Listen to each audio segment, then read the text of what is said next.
The Hyperloop. There's a good chance you've heard the name by now. This is the Hyperloop system. It can take people hundreds of miles in minutes. The Hyperloop, a series of tubes that would transport people in pods at ultra-high speeds over long distances. It's a remarkable new form of transportation that can whisk people from city to city in a flash. 29 minutes from New York to D.C., 30 minutes from L.A. to San Francisco. For years, we've been seeing these futuristic, utopian renderings of some cross between a spaceship and a monorail. But lately, the Hyperloop is becoming much more real. Yes!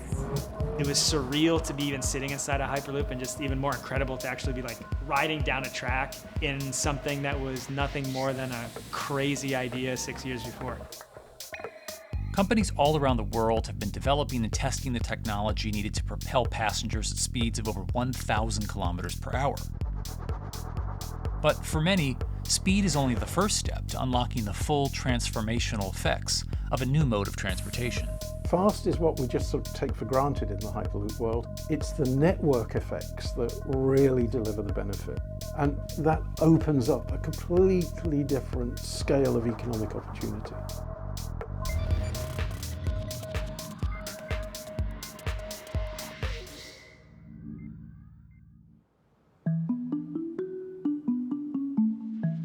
We've got planes, trains, automobiles, and boats for getting around Earth. But what if there was a fifth mode? And I have a name for it, which is called the Hyperloop. The Hyperloop? Hyperloop, yeah. In 2013, while riding high on the growing success of Tesla and SpaceX, entrepreneur Elon Musk released a white paper outlining the basic framework of the technology he called Hyperloop. The basic idea goes a little something like this. A tube reduces the air pressure to a near vacuum-like environment. A Hyperloop pod is then suspended in the tube, usually by magnetic levitation. The whole pod can then be propelled forward. Because there's no traditional friction sources like air resistance or rolling friction that would push back against the pod, the Hyperloop is able to move at incredibly high speeds and do so fairly efficiently. Despite its futuristic name, however, the general concept behind Hyperloop is actually pretty old. In fact, New York City's first attempt at an underground public transit system in the 1870s was based on a similar principle. The pneumatic transit system was short-lived, however, only stretching one block and topping out at a rather leisurely 10 miles per hour. While Elon would make some 21st century improvements to this concept and bestow a very 21st century name, he wouldn't end up pursuing the technology itself, instead electing to focus his efforts on something a little bit deeper, literally digging the requisite tunnels via his boring company. It would take another billionaire industrialist who dabbles in spaceflight. No, wait, not that one. Yeah, that's the one. After Richard Branson would make a large investment in the company Hyperloop One, it would be renamed to Virgin Hyperloop. What we've always been trying to do as a company is show that this technology could work, that it could be made safe, and that ultimately it's something that's happening in the next couple of years, not the next 20 years. Josh Geigel is the co-founder and CEO of Virgin Hyperloop. In a familiar tech startup story, he's seen the project go from a garage to a large-scale testing facility outside of Las Vegas. So we started building the first kind of Hyperloop system in 2016. We've done a lot of work, about 500 tests that we've done on that over the last 5 years. And what we realized that we need to do is take that technology, show that it can be commercial, so drive the cost down, improve the efficiency, improve the performance.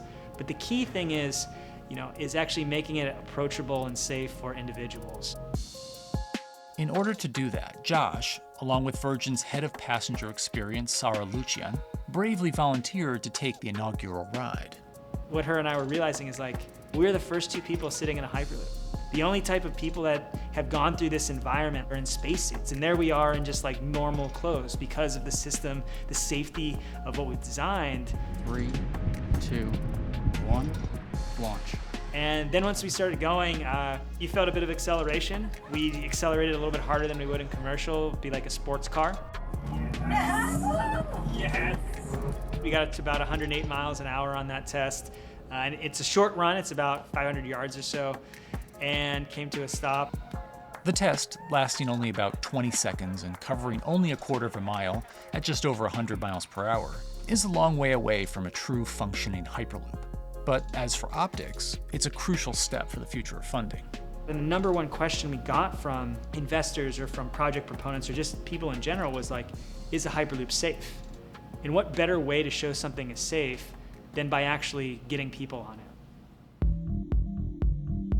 But convincing investors and governments that would likely be fronting some of the construction costs for an unproven technology is no easy task. First and foremost is the question of safety. Most people don't know how an airplane works, but yet they get on an airplane. They get on an airplane because, it's faster than driving, and most importantly, they've probably gotten off of one before, they've seen someone get off of one before. And so what we set out to do was actually show that Hyperloop could be safe with two normal people, not astronauts, not adrenaline junkies or test pilots or anything like that. Two normal people getting on a Hyperloop, and then most importantly, those two people getting off. But beyond safety concerns, constructing Hyperloops will undoubtedly require a significant capital investment, to the estimated tune of around $60 million per kilometer of track.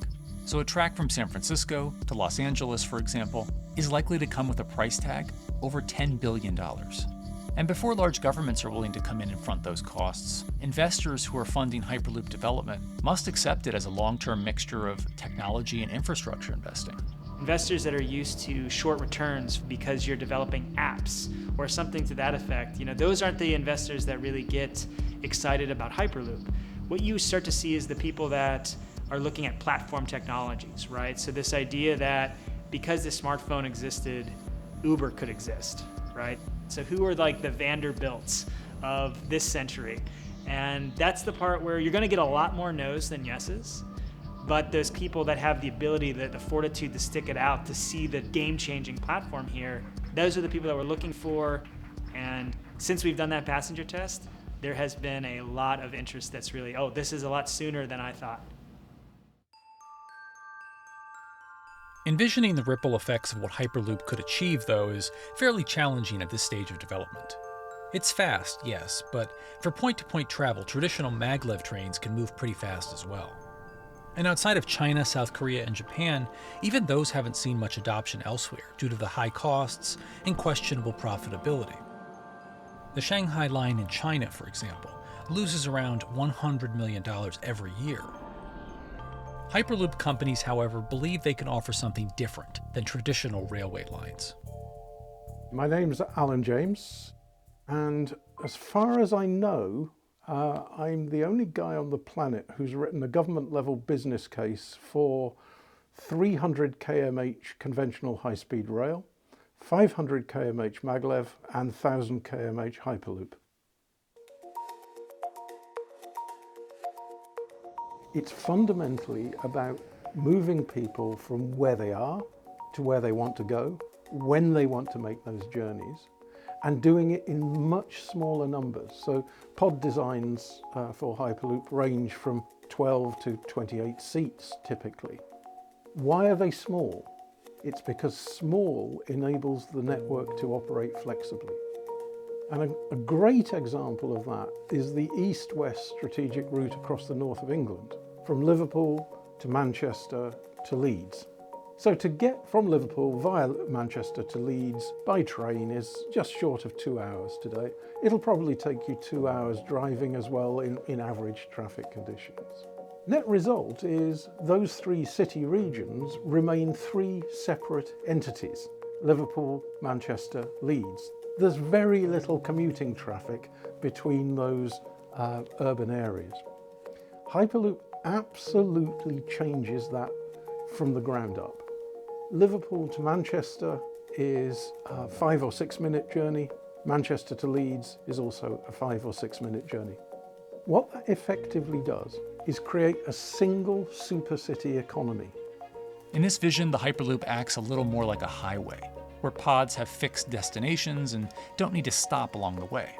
Meaning you can travel on a Hyperloop network from, say, Liverpool to Leeds, while the pod behind you travels from Liverpool to Manchester. And if that metro Hyperloop network is connected to other networks from the same location, you could travel from Liverpool to Paris or Liverpool to Amsterdam, all without making a single stop. For passengers, For business, for leisure, that is utterly transformational. For high-value freight and logistics, it's equally transformational. But critically, if you do a Hyperloop network at scale, you begin to deliver massively significant carbon savings too.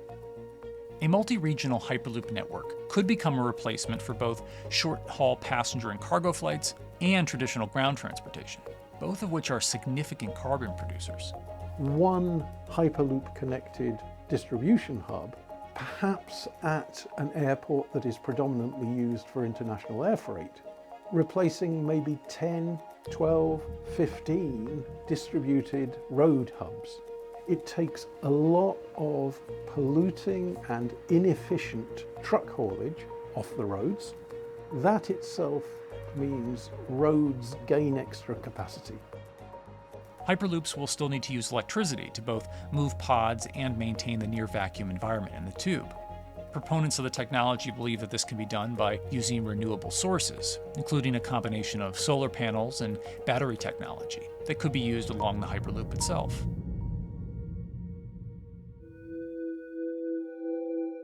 But even with all multipliers of time and carbon emission savings that a Hyperloop network may provide, the investment capital required to actually build such a network becomes even more economically and politically daunting. Committing doesn't mean spending billions on day one. Committing means, how do we phase it?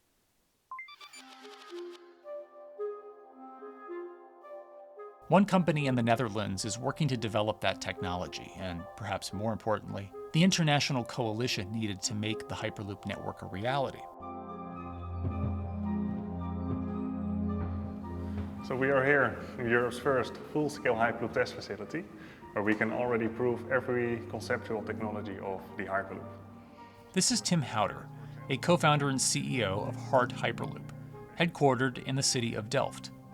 And while this testing tube might not seem as large as others, inside is a key technology to create the on and off-ramp type infrastructure of a Hyperloop network. That is, a lane switch. That's something we can already test here. You can actually see it here, that the track is diverging from one track into two. That makes it possible to eventually split up the Hyperloop track in two sections. And in that sense, you can create a complete Hyperloop network that in the end will make it possible to travel, for example, over a whole continent. Take Europe, for example, with the same ease as you can now travel with a metro in a city. The nice thing about this magnetic levitation system that we've developed is that there's absolutely zero moving components in the track. So for example, if you have to do a lane switch, all you do is that the tube basically splits up, and statically the tracks also split up. And whenever the vehicle enters a switch, it either pulls itself to the right with its magnets, or it pulls itself to the left with its magnets.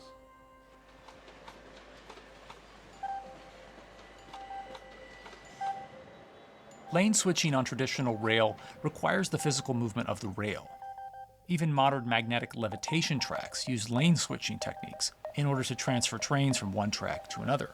And this is a very crucial element, because this is the thing that limits the capacity and, in the end, the usefulness of the rail network. Because the moment that a track is switching, that means that at that moment you are creating an unsafe environment for the trains behind it. So you need a lot of space between trains. But in a Hyperloop, because you have no moving components in the track, all the vehicles can be much closer to each other. You can achieve a very high frequency and basically have your vehicles moving and merging in and out of the network very much like a highway. For now, though, Hart's physical testing has been limited by the size of their tube. Because the test track is only 30 meters long, they haven't tested this lane switch at speeds greater than 20 kilometers per hour. However, the company is working to build a new test site where it plans to increase that testing speed to 300 kilometers per hour. We're now in a phase where we have proven most of the most important technologies in the test facilities that we already have. And we have also demonstrated the viability and the feasibility of a network. If you look at all the subsystems that it consists of, most of those are proven systems, already demonstrated in lab conditions. So we don't really believe that the technology itself is going to be the biggest challenge. Because for all Hyperloop companies out there, actually building a Hyperloop system requires more than just a good product. We're talking about the safety aspects, we're talking about integration into the environment, we're talking about the social aspects. Do people feel comfortable traveling in such a system? So it's about all these different aspects, and the complexity is really getting all the different stakeholders that are relevant and that do need to contribute to bring this to market, to get them all following the same roadmap. In order to help build this coalition of private and public interest in Hyperloop development, HART in 2018 partnered with other Hyperloop companies from Europe and Canada.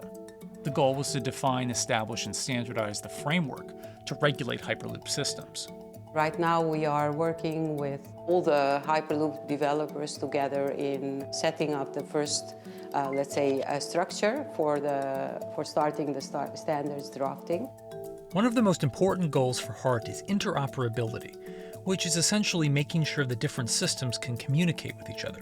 Interoperability is so important because what we want to achieve is actually have this seamless travel experience. So you don't want to end up, for example, going from Madrid to Paris and then switching because you need to use a different technology to get, for example, to Amsterdam. The idea being that as companies around Europe create the first commercial Hyperloop tracks between individual cities, one day those can all be connected to a larger network. Everyone that believes that Hyperloop is a future transport system also realizes that there is a need to have this network because that's where Hyperloop thrives. Hyperloop is such a huge project. It's definitely not something that you can do on your own or as a single company. So you need to do it with a lot of other companies. You need to have the governments. I think in that sense, the biggest challenge that we've encountered is to really get all the required parties together to take the steps in development and in commercial implementation. HART's next plan is to build the European Hyperloop Center, an open testing facility which will include a 2.6-kilometer test track. And the company hopes to test travel speeds there at up to 700 kilometers per hour. Virgin Hyperloop is also racing to construct the first commercial Hyperloop route, with projects in various states of development in India, Saudi Arabia, and the United States. Recently, the company announced plans to build a Hyperloop certification center in West Virginia, which will include a 6-mile-long test track. Proving the technology here will be crucial if Hyperloop networks can find a home among infrastructure investments that the Biden administration hopes to make. The idea that there's multiple Hyperloop companies, I think, is a redeeming aspect in the business.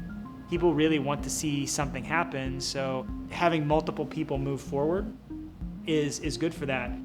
I was struck when Josh and Sarah rode the pod. 2 or 3 of the major outlets used the phrase, "We now have a new mode of transport." And although all of that technology had existed before those 2 human beings rode it, it was the moment at which those 2 human beings traveled that short distance down the tube that in popular imagination, Hyperloop became a mode of transport. The metaphor I use with my team is that, the Wright brothers were first, but none of us fly on Wright Brothers Airlines anymore. If you don't continue to innovate, you're not going to be around, and so we'll continue to be at the forefront of building Hyperloop. Back in 2013, Elon had an idea. I think the difference now in 2021 is some brilliant engineers have spent real time grinding out the details. And I thoroughly expect the next 3 to 5 years to be decisive.